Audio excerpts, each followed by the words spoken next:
Joseph Blatchford, born June 7, 1934, was the third director of the United States Peace Corps succeeding Jack Vaughn.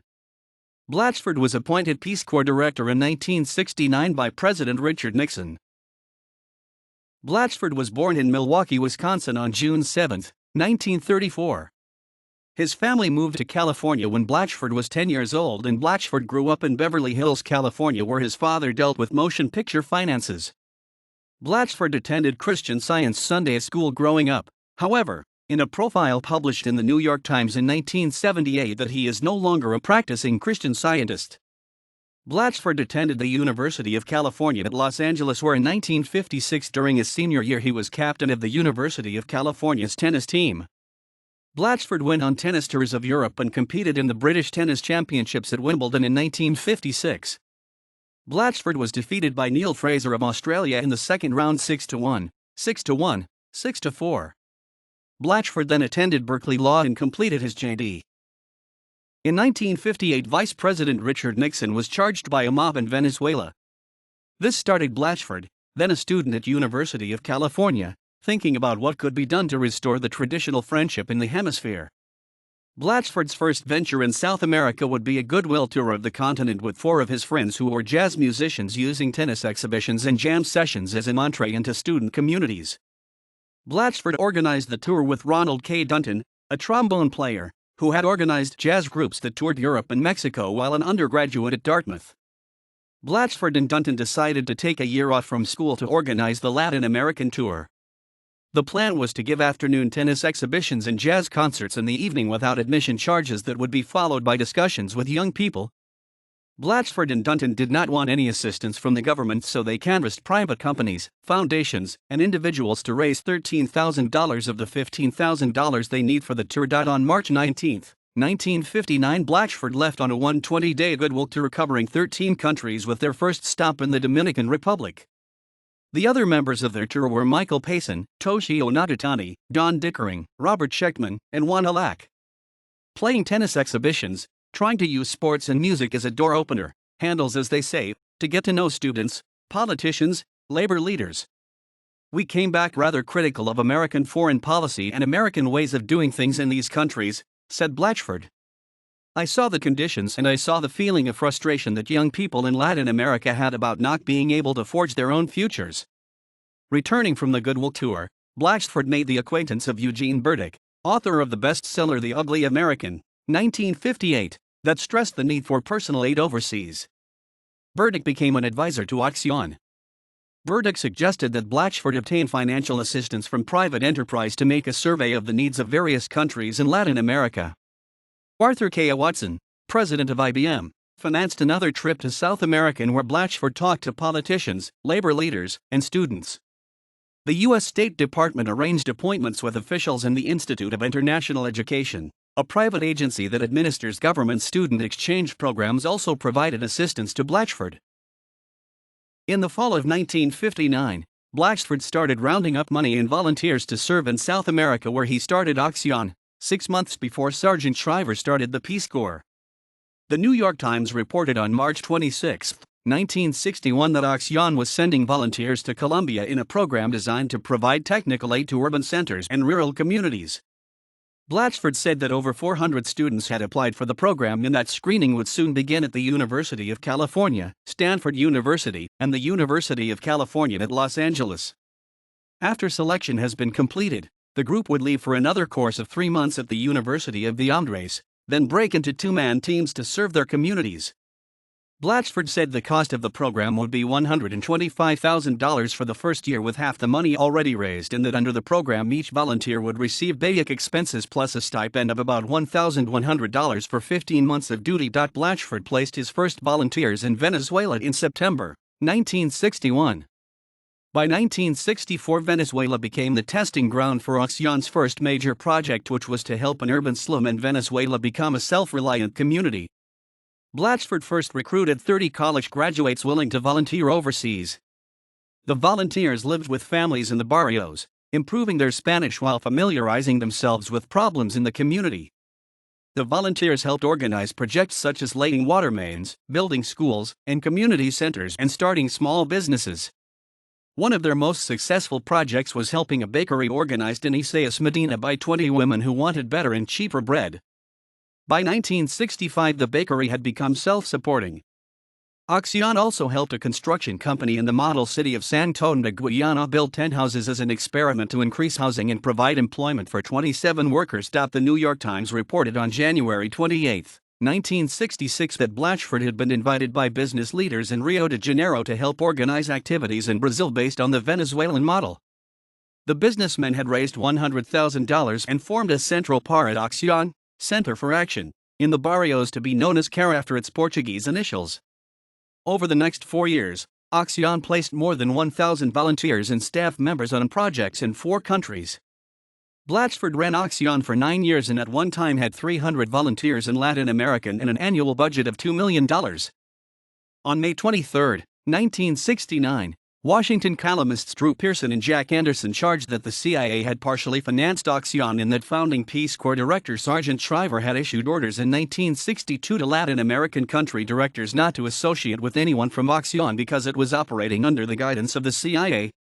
50 Peace Corps staff members in Washington signed a statement asking Blatchford to do whatever is necessary to dispel even the specter of CIA involvement in the Peace Corps. Blatchford replied that he and Accion had never had any association whatever with the CIA or any other intelligence agency and that former Peace Corps directors Sergeant Shriver and Jack Vaughn had both stated that the allegation of the 1962 order for Peace Corps to avoid contact with Accion was groundless. On May 31, 1969, Pearson and Anderson admitted in their column that their charge had been in error and retracted their charge. The inference was based principally on the fact that Accion, founded by new head of the Peace Corps, Joe Blatchford, had received $50,000 from the Donner Foundation, a reported CIA conduit, said the article. We now find that there are 2 Donner Foundations, and that the William H. Donner Foundation, which contributed to Accion, has never been a CIA conduit. We regret the error and further state that we are convinced the Peace Corps has no connection, direct or indirect, with the CIA. In 1968, Blatchford won the Republican nomination for the House of Representatives from the Los Angeles Harbor District but lost the general election in a heavily Democratic district to Glenn M. Anderson in a very close race, losing with 48.1% of the vote to Anderson's 50.7%. In May 1969, Blatchford was appointed Peace Corps director by President Richard Nixon. At Blatchford's confirmation hearings, he was questioned closely on his partisan political ambitions, but there was no challenge to his qualifications for the post of Peace Corps director. Blatchford was sworn in on May 5, 1969. Joe Blatchford, throughout his private career, has had a tremendous interest in this kind of activity, particularly in Latin America, said President Nixon at the swearing-in ceremony. I am very privileged to have him as a member of the administration in this vitally important function. He has the responsibility, despite his very young years, to come up with new ideas. He has the opportunity to develop new programs, and those programs will receive the very highest priority within the administration. Blatchford was an unusual Nixon appointee. He lives in Georgetown among Democrats instead of at the Watergate with administration Republicans, said a profile in the Peace Corps Volunteer magazine in June 1970. He rides a motorcycle, does impersonations of famous people, and has a great nostalgia for San Francisco and its speed period. The 3 most prominent hangings on his office walls are a photograph of his swearing-in by President Richard Nixon, a copy of the Earth Rising Overmoon picture taken by the crew of Apollo 8 in 1968, and a psychedelic poster of Bob Dylan. A unique office, but one gets the impression he would rather be out in the field. News photographs showed Blatchford riding a black 180 cubic centimeters Yamaha motorcycle into the lobby of Peace Corps headquarters just a few blocks from the White House. Blatchford had the confidence and support of President Nixon as Peace Corps director. I was appointed by the President, and serve at the pleasure of the President. But he has given me a free hand to develop the ideas for making the Peace Corps a vital and exciting means of carrying out its original mission in the 1970s, said Blatchford in 1970. He has given me plenty of backing on this. He has met with all our county directors. He met the other day with members of our National Advisory Group, some of our staff. He's spent a good deal of time with us emphasizing the importance of the Peace Corps, and he's particularly emphasized the importance of having returned volunteers go to work on the problems of American society. In much of the criticism we've received from members of Congress, he's backed me up. Blatchford used his athletic ability to help forge a working relationship with senior officials in the administration.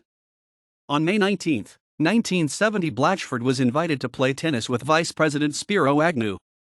Agnew was known for beating his tennis partner, but Blatchford came prepared with a motorcycle helmet on the sidelines.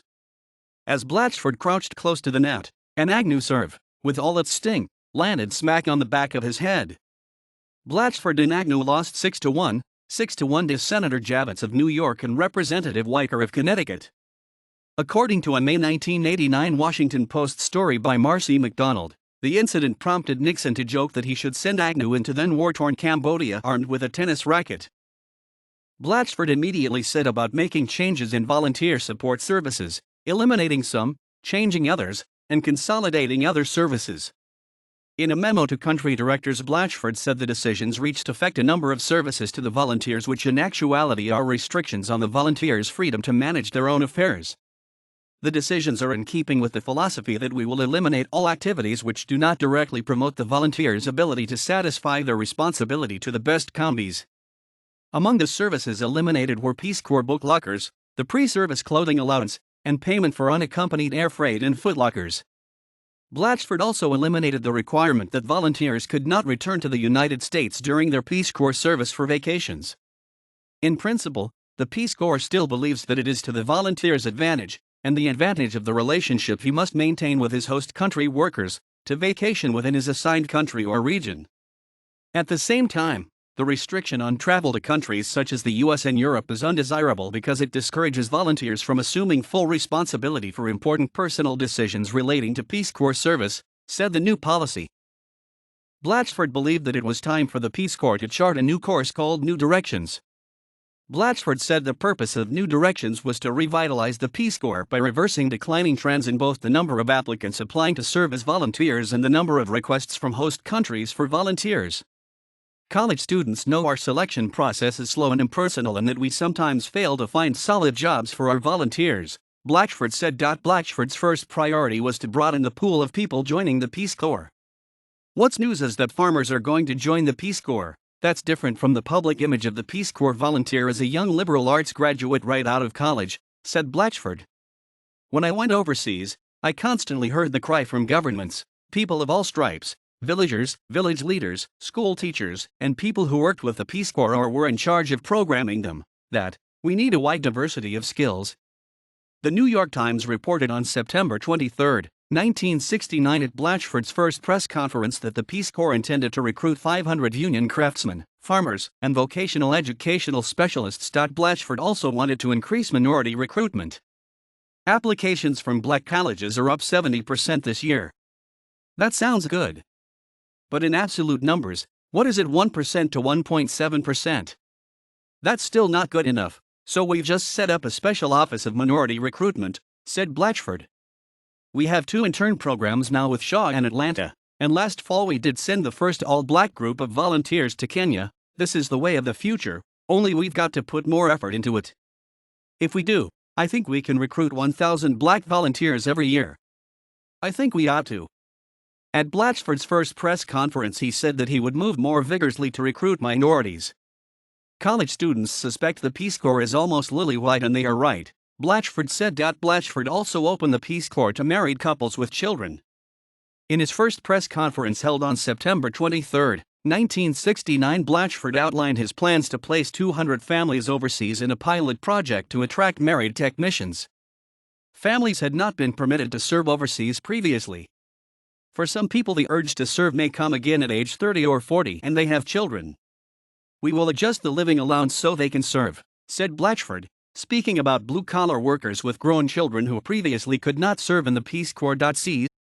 Payne Lucas and Kevin Lowther, in their seminal book about the Peace Corps from 1960 to 1977, Keeping Kennedy's Promise, noted that although Blatchford said the Peace Corps could only survive by providing more technically skilled volunteers, the great majority of programs continued to be designed around generalists.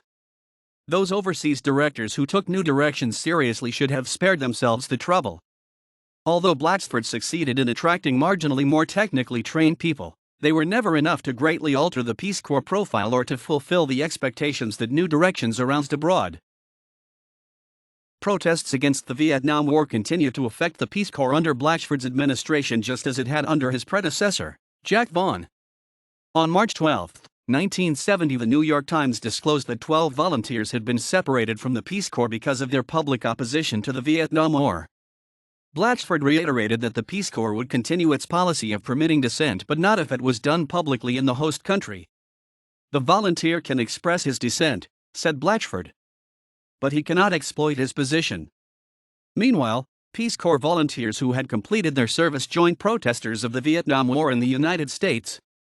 In May 1970, more than 100,000 protesters converged on Washington to protest the Kent State shootings and the Nixon administration's incursion into Cambodia.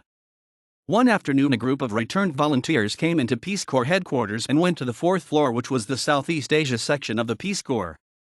The returned volunteers, members of an organization called the Committee of Returned Volunteers, forced staff to leave the floor, hung a Viet Cong flag from a window almost within sight of the White House, and took possession of the entire floor for 36 hours. The New York Times reported on June 3, 1970 that Blatchford received petitions protesting the war signed by hundreds of volunteers serving in South Korea, Panama, Dominican Republic, and Guatemala. In a 2-hour meeting in Blatchford's office, dissenting volunteers told Blatchford that the war is apparently being expanded, that this is hurting the Peace Corps, and that he should do something to reflect the point of view of the many volunteers who oppose the war. A Peace Corps spokesman said that Blatchford told the volunteers that he approved of their form of protest and promised to refer their petitions to the White House. The petition stated that the president's verbal endorsement of the accomplishments and ideals for the Peace Corps is a hypocritical use of this organization. "The government is using us as apologists for policies that run counter to the reasons for our service and the original reasons for the agency's existence." Blatchford, just like Director Vaughn before him, believed that volunteers had every right to protest through the media at home as long as they did not publicly identify themselves with political issues in their host countries. But Blatchford came under intense pressure from above after volunteers submitted an anti-war petition to Vice President Spiro Agnew while Agnew was on an official visit to Afghanistan. Blatchford sent a private memorandum to Republican members in Congress explaining that he had inherited a very difficult situation resulting from volunteers just out of college with strong, liberal views. "We have also had to weed out many members of a hostile staff hired during the past 8 years of Democratic administration but unwilling to accept a new administration." Blatchford promised that within a year all volunteers will have been selected by this administration and will have better screening. On January 14, 1971, Nixon made a speech at the University of Nebraska proposing to establish a new volunteer service corps agency in Washington, combining the operations of the Peace Corps, VISTA, and other existing volunteer agencies. Nixon also said he would ask Blatchford, "one of the ablest young men I have ever known," to head the new organization. Nixon said in his speech that the merger would give young Americans an expanded opportunity for the service they want to give, and it will give them what they not now have offered them: a chance to transfer between service abroad and service at home. In a special memo to staff members and volunteers, Blatchford praised Nixon's announcement as another step in the effort to bring the American citizen into the solution of public problems through long-term service. On March 24, 1971, Nixon officially requested Congress to act on the plan for merging 9 volunteer programs, the Peace Corps, VISTA, and a small special program from the Office of Economic Opportunity, Foster Grandparents, and the Retired Senior Volunteer Program from the Department of Health, Education, and Welfare, and the Service Corps of Retired Executives and the Active Corps of Executives from the Small Business Administration. In addition, the Teacher Corps and the Office of Education was also proposed for inclusion but was not included in the first phase of the reorganization plan. The new agency would centralize management of 15,000 full-time and 10,000 part-time volunteers into a new agency with a budget of $176 million, equal to the budgets of the 9 present agencies plus $20 million for innovation. Formally, the new agency was called Accion, but officials insisted it would be called Accion Corps. The reorganization would take place automatically unless either House of Congress objected within 60 legislative days. In a special message to Congress, Nixon called for still larger future efforts.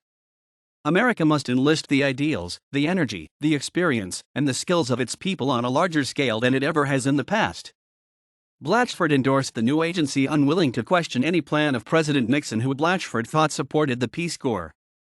Blatchford believed that combining the Peace Corps with domestic programs like VISTA might shield it from critics of foreign aid by adding VISTA supporters to its constituency. The Peace Corps was isolated and vulnerable, and Blatchford thought the Peace Corps would survive better under Accion. On June 3, 1971, the Senate gave final congressional approval to Accion by a vote of 54 to 29. Opposition to the merger was led by Liberal Democrats who thought the reorganization would diminish volunteer interest in the various programs and permit the administration to dismantle VISTA, which had been under the Office of Economic Opportunity. On November 20, 1971, the Senate confirmed Blatchford as director of Accion. Historian Elizabeth Cobbs Hoffman, in her book All You Need Is Love, The Peace Corps and the Spirit of the 1960s, says that Nixon had decided to dismantle the Peace Corps. In July 1970, Nixon instructed Bob Haldeman to get Bryce Harlow on the job of getting the Peace Corps chopped per the president's instructions, adding that this has to be done and has to be done now. We can't do it just before the 72 elections, and we have to do it after November 1970.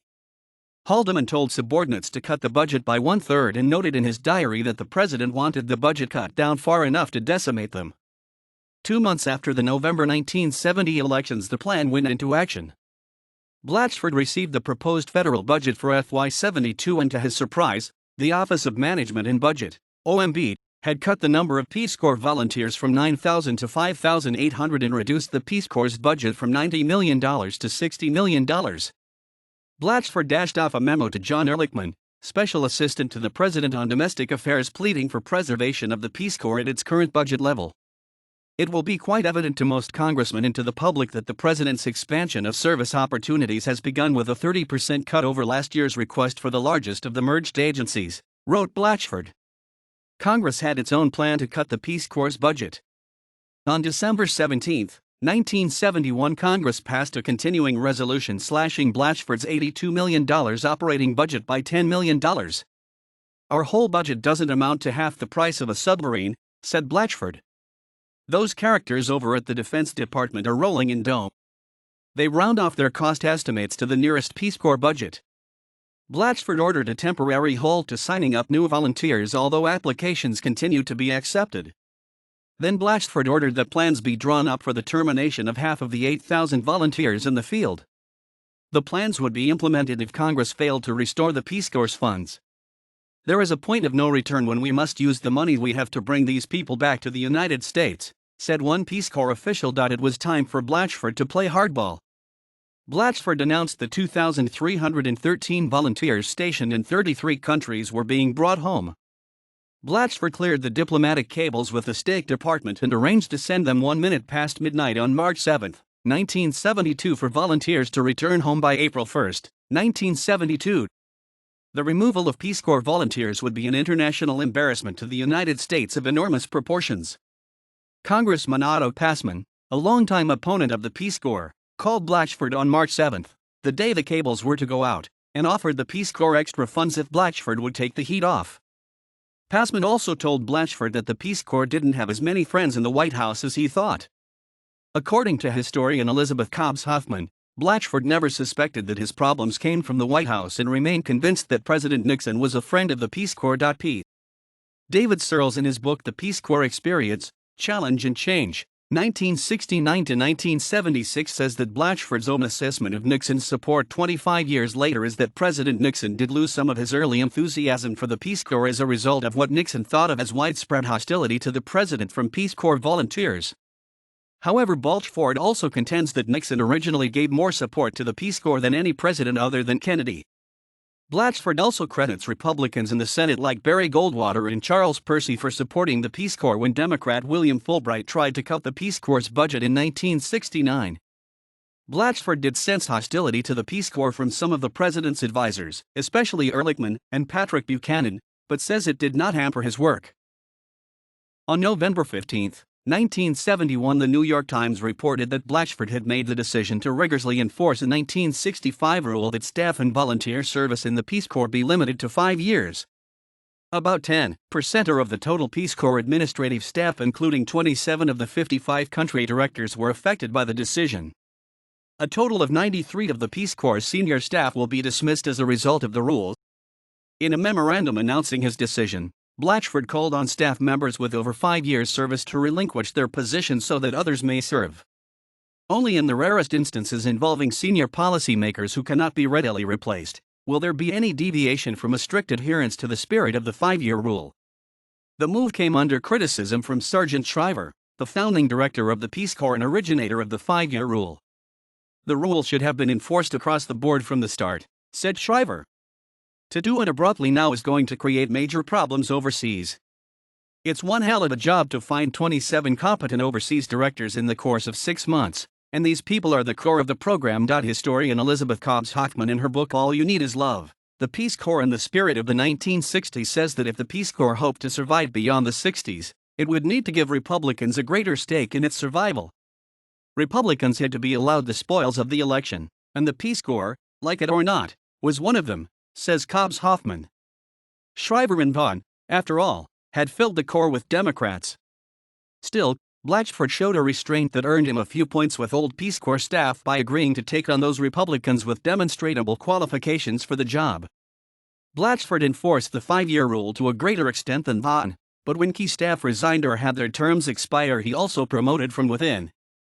P. David Searles, in his book The Peace Corps Experience, Challenge and Change, 1969 to 1976, says that the 5-year rule required that all staff members leave the Peace Corps not later than the 5th anniversary on the date they were hired, and even Shriver observed this rule when he stepped down as the first Peace Corps director on March 1, 1966, 5 years after becoming director to the day. Searles said that Blatchford saw the 5-year rule as one way to help assemble his own team, just as Jack Vaughn had done when he became director in 1966. The loudest and most outraged of political partisanship came in 1971 when Blatchford used an important Peace Corps policy, generally ignored by his predecessor, to terminate nearly 100 staff members, including 27 country directors. The rule was instituted to ensure that the agency would never suffer the fate of other government bureaucracies, premature calcification resulting from an aged and spent permanent staff. Author P. David Searles says that Shriver's concerns about finding competent overseas directors proved groundless. Blatchford's remaining tenure as Accion director was uneventful, except for one unusual opportunity to present the Peace Corps through mass media to the American people that occurred on February 16, 1972. Blatchford appeared on the Mike Douglas Show to talk about the Peace Corps while the show was being guest-hosted with John Lennon and Yoko Ono. Another guest on the same show with Blatchford was one of Lennon's idols, Chuck Berry, who duetted with Lennon on Berry's big hit Memphis, Tennessee during the 2-hour program. After Nixon's overwhelming victory in the presidential election in November 1972, Nixon called for the resignation of all his appointees. Blatchford recalls telling a colleague at a meeting where the resignations were demanded, "But I thought we won." Whether Blatchford would have been reappointed as director of Accion will never be known because Blatchford accompanied his pro forma resignation with a real one. Blatchford was an enigma in the Nixon administration, a Republican who held ideas that seemed liberal. He had resisted pressure to bust heads when the Committee of Returned Volunteers had occupied Peace Corps headquarters in 1969, and Nixon's Chief of Staff H.R. Haldeman considered Blatchford soft in dealing with dissent. Whatever the outcome, Blatchford had taken himself out of the running, and on November 21, 1972, Blatchford announced that he was resigning as head of the Accion Corps effective December 31, 1972. A source added that Blatchford had been urged by a number of people to enter the Los Angeles mayoral race.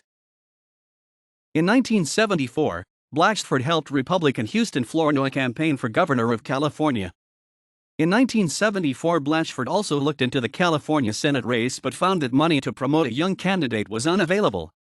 "Nobody tended to think the Republicans could win this year, even before Watergate," said Blatchford. "We've had a Republican administration in the state for 8 years, the Nixon administration in Washington for 6. So the tide is going the other way anyway. Watergate is an add-on, another reason to be discouraged." In 1977, Blatchford founded his private law practice, Summit Communications, in the field of international trade.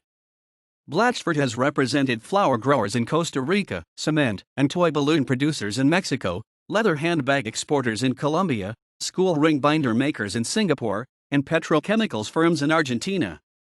Blatchford is also the co-founder of Caribbean/Latin American Accion, a business advocacy group. In 1978, Blatchford represented 13 defectors from Reverend Jim Jones' cult who were with Congressman Leo Ryan when he was killed at the airstrip near Jonestown in Guyana. In 1989, Blatchford was the principal lawyer for his firm representing Alfredo Cristiani, the president of El Salvador. Before Blatchford agreed to represent Cristiani, Blatchford assured himself that the president was not associated with any death squad activity that had been imputed to Cristiani's political party, Arena. Blatchford lobbied against a Senate effort to reduce some of the $400 million in annual aid to El Salvador because of the slaying of 6 priests in El Salvador. "I'm confident I was representing a good group of people," said Blatchford. In 1967, Blatchford married the former Winifred A. Merrick, who works in real estate. The Blatchfords have 3 children, Andrea, Nicholas, and Antonia Blatchford. His sister Beatrice Balance is a television and stage actress. Blatchford is a serious opera fan.